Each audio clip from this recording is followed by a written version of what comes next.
Assalamualaikum warahmatullahi wabarakatuh. Bapak Ibu guru bertemu lagi di channel Gemi Kungfu Bapak Ibu. Dan dalam kesempatan kali ini kami akan berbagi informasi terkait dengan surat edaran Kemendagri nomor 900.1/1/227/SC tentang penganggaran gaji bagi P3K paruh waktu serta dasar pemutakhiran klasifikasi, kodifikasi dan nomenklatur tahun 2025. Jadi Bapak Ibu, sebelum Bapak Ibu menyimak video kami sampai akhir, jangan lupa klik subscribe sehingga Bapak Ibu tidak tertinggal ketika kami mengupdate video terbaru. Jadi Bapak Ibu, Kementerian Dalam Negeri telah mengeluarkan surat edaran nomor 900.1/1/227/SC pada tanggal 16 Januari 2025 tentang penganggaran gaji bagi pegawai pemerintah dengan perjanjian kerja atau P3K paruh waktu serta dasar pemutakhiran klasifikasi, kodifikasi dan nomenklatur. Adapun isi dari edaran tersebut adalah sebagai berikut Bapak Ibu.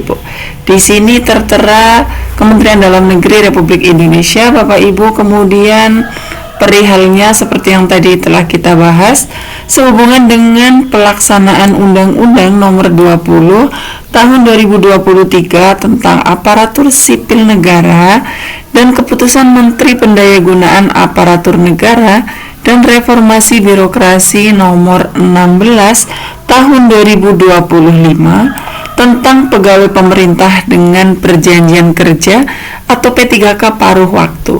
Dengan hormat disampaikan hal-hal sebagai berikut. Yang pertama Bapak Ibu, berdasarkan pasal 66 Undang-Undang Nomor 20 Tahun 2023 dinyatakan bahwa pegawai non-ASN atau nama lainnya wajib diselesaikan penataannya paling lambat Desember 2024. Dan sejak undang-undang tersebut mulai berlaku, instansi pemerintah atau pemerintah daerah dilarang mengangkat pegawai non-ASN atau nama lainnya selain pegawai ASN. Oleh karena itu Bapak Ibu, dalam rangka penataan pegawai non-ASN, pemerintah daerah harus menyelesaikan pengangkatan pegawai non-ASN. Di sini harus menyelesaikan pengangkatan pegawai non-ASN yang terdaftar dalam pangkalan data atau database pegawai non-ASN di BKN menjadi P3K dan atau P3K paruh waktu. Apabila masih mengangkat lagi pegawai non-ASN, maka akan diberikan sanksi sesuai dengan peraturan perundang-undangan. Selanjutnya Bapak Ibu, untuk batas waktu tidak boleh mengangkat lagi pegawai non-ASN adalah sejak berlakunya Undang-Undang Nomor 20 Tahun 2023. Begitu untuk poin yang pertama Bapak Ibu. Kemudian kita lanjut ke poin yang kedua. Pengaturan penganggaran gaji bagi pegawai P3K paruh waktu dilaksanakan berdasarkan diktum pertama, diktum ketiga, diktum ke-19, dan diktum ke-20 Keputusan Menteri Pendayagunaan Aparatur Negara dan Reformasi Birokrasi Nomor 16 Tahun 2025 tentang P3K paruh waktu. Dan untuk poin yang kedua bisa Bapak Ibu lihat di playlist channel kami di informasi kedinasan. Di situ sudah kami share terkait dengan pengaturan penganggaran gaji bagi pegawai pemerintah dengan perjanjian kerja atau P3K paruh waktu berdasarkan diktum pertama, diktum ketiga, dan diktum ke-19 dikupas secara tuntas mengenai seluruh aturan P3K paruh waktu Bapak Ibu. Kemudian untuk poin yang ketiga, pemerintah daerah mengalokasikan anggaran belanja dalam APBD untuk kebutuhan pelaksanaan anggaran P3K paruh waktu dengan menggunakan klasifikasi, kodifikasi, dan nomenklatur perencanaan pembangunan dan keuangan daerah sebagai berikut. Untuk kode berikut Bapak Ibu, belanja jasa pegawai pemerintah dengan perjanjian kerja paruh waktu pada jabatan guru.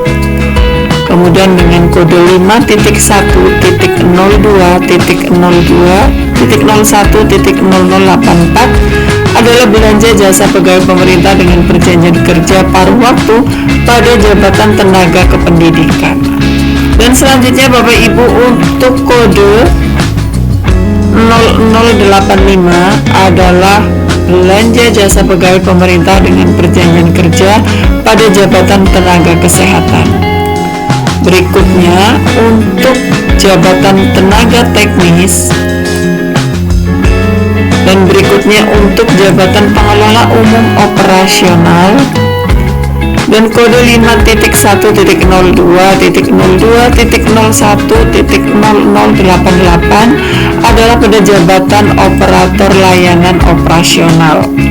Dan selanjutnya Bapak Ibu, untuk jabatan pengelola layanan operasional dan jabatan penata layanan operasional bisa Bapak Ibu amati untuk kode berikut Bapak Ibu.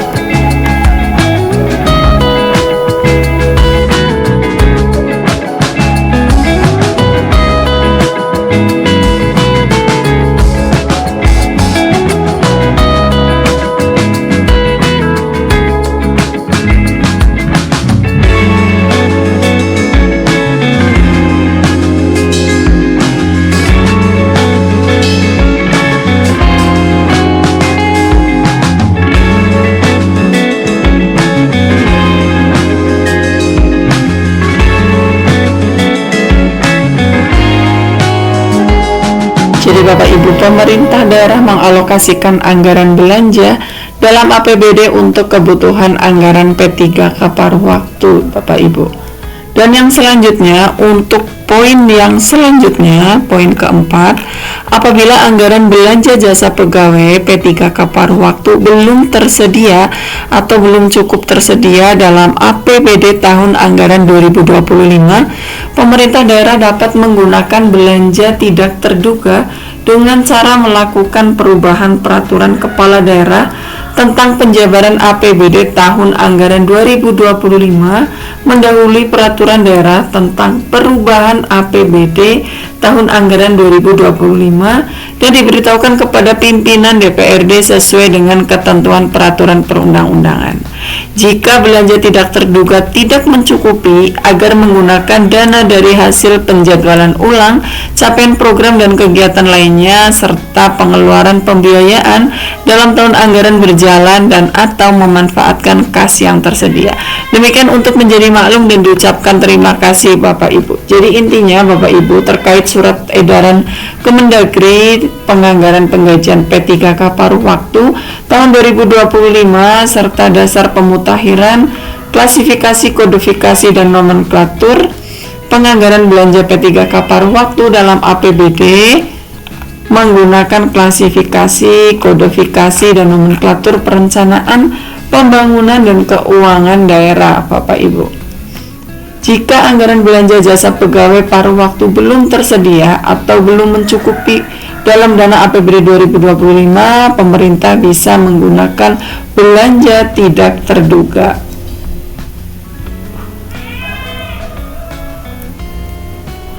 Hal ini harus diberitahukan kepada pimpinan DPRD sesuai dengan ketentuan peraturan perundang-undangan.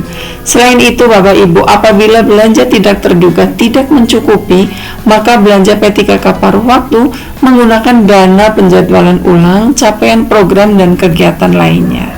Selain itu, bisa menggunakan pengeluaran pembiayaan dalam tahun anggaran berjalan dan atau memanfaatkan kas yang tersedia Bapak Ibu. Keputusan ini berlaku sejak diterbitkan dan ditandatangani oleh Menteri Dalam Negeri. Dan untuk memudahkan Bapak Ibu dalam mendapatkan informasi terkini, Bapak Ibu bisa dengan klik subscribe channel kami Bapak Ibu, sehingga Bapak Ibu tidak tertinggal ketika kami mengupdate video terbaru. Terima kasih Bapak Ibu yang telah menyimak video kami dari awal sampai akhir. Semoga Bapak Ibu selalu diberi kemudahan untuk segera menjadi ASN P3K Bapak Ibu. Terima kasih Bapak Ibu, kami akhiri. Wassalamualaikum warahmatullahi wabarakatuh.